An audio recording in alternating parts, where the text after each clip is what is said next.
All right, so this is not really an update, but kind of interesting. If you watched my last live, I talked about methylene blue, and the guy that was drinking that ended up having a long conversation with him. Is a 15-year um, employee of FEMA. So naturally, I asked him all about the new FEMA changes. So there's a huge uproar. So I live on this tiny little island. It is right in the middle of Hurricane Alley. I don't know if that's what it's called. I do know there is a tornado alley, so I just updated it. But we get lots of hurricanes, lots of hurricane scares. It's supposed to be another hurricane next week. It happens all the time. We are in the Virgin Islands right next to Puerto Rico. And so FEMA is a huge deal to us. We're tiny.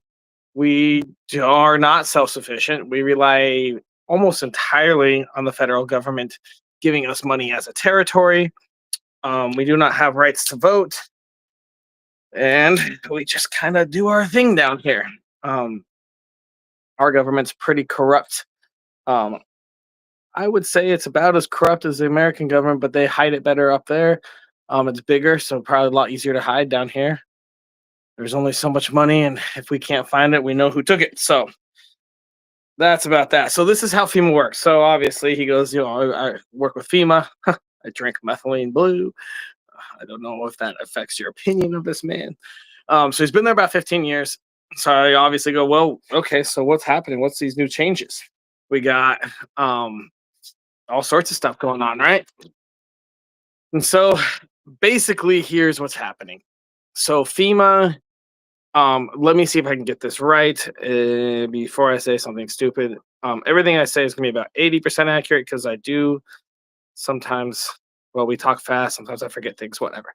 So FEMA used to be all federal, right? And I think let me see if I get that right. I think 25% of your funding went to you. So they do it in districts. So Virgin Islands, we're actually in the same district as New York. So he flies back and forth between New York and Virgin Islands. I believe that it used to be 25% of the allotted amount for that went to the state so they could do their stuff. And then 75% sat in like a fund in case a disaster happened. And then the federal government would kind of release that.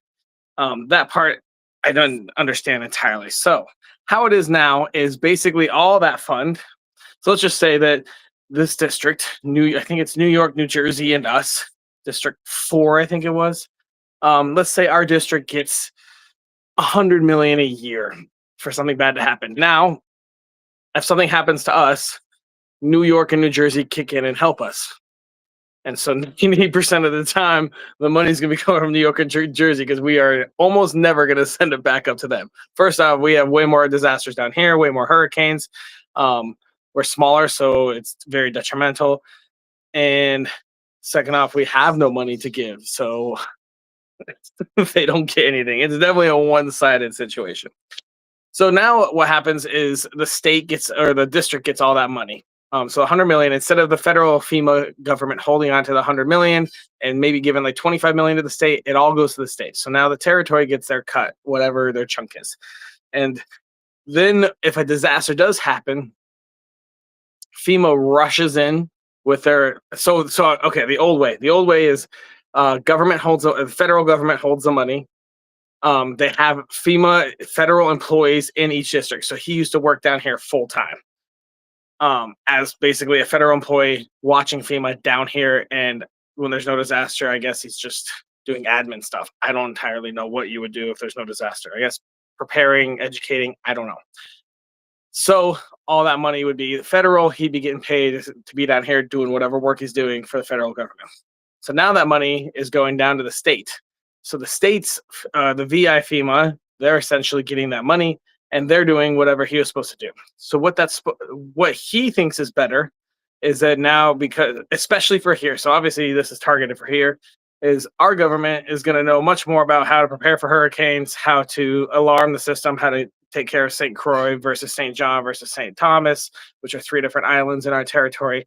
And so that's, maybe in our case, I would say that we probably know more. We're definitely gonna know more about how to get materials on this island than a federal person from New York. They're gonna come down here and be like, "Well, you can't just order it from the lumber mill." Like, what lumber mill, bro? So they definitely know how to rebuild better. They're gonna know the contractors and have relationships better. And so somewhat, I agree with that. Makes sense that the state would have a better understanding of what to do. So if a disaster happens, I mean, manpower is what they really need. They don't need like someone organizing it, because that person's not going to really know how to get supplies, how to get medical supplies, how to how to rebuild after disaster, how to alert their people. The state will know that. So our territory gets all that money to go and prepare ourselves for the next hurricane, systems, this and that, whatever.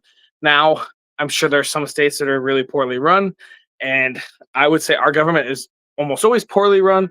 In this sense, I think our government actually is probably pretty well done, because we disasters are a lot of our life, especially with coral reef bleaching and hurricanes. I mean, hurricanes are huge. We're in the middle of hurricane season. We already had one come by, and we're gonna get who knows how many more. So that being said, um, that's essentially what the changes are going to be. It's going to go from all the money with the federal FEMA, and then having federal employees all around, to now the money goes here so they can hire more local FEMA. So now our FEMA office, I think he said it grew by like 25%. So instead of having like 3 or 4 federal agents down here, without a disaster hanging out. Obviously, when there is a disaster, federal can even release more money if they so desire, if need to, whatever happens there. But now the state already has the money too, so it's gonna be quicker and faster. And then federal agents come down. They rotate back and forth. So he's down here. I think he said, I think it's like 3 weeks, 3 weeks between his district. So if he's not down here and a hurricane's approaching, I assume that they fly him in to be prepared in case that happens. I don't know that for a fact. That is completely an assumption. And so now the state has the money, or in our case, a territory. Territory has the money. They can hire more people that are local and have more knowledge of how their systems work. I assume our FEMA office has a couple meteorologists that watch for hurricanes. Um, I'm sure that they probably have 1 or 2, contractors, construction that can help make sure that new builds are hurricane proof. Um, if you ever come to this island, you can see all the construction buildings everywhere. It's very different than than it was, and then almost anywhere in the mainland. Maybe New Orleans, Florida, but we got hurricane shutters all over our everywhere. Um, so that's kind of how FEMA is working. And I directly asked him, I was like, "So do you think the changes are good?" And he goes, "Yeah, they're going to be much better. The states will be this territory will be able to prepare itself much better." So okay. So that's my interaction with one FEMA officer and the Virgin Islands that relies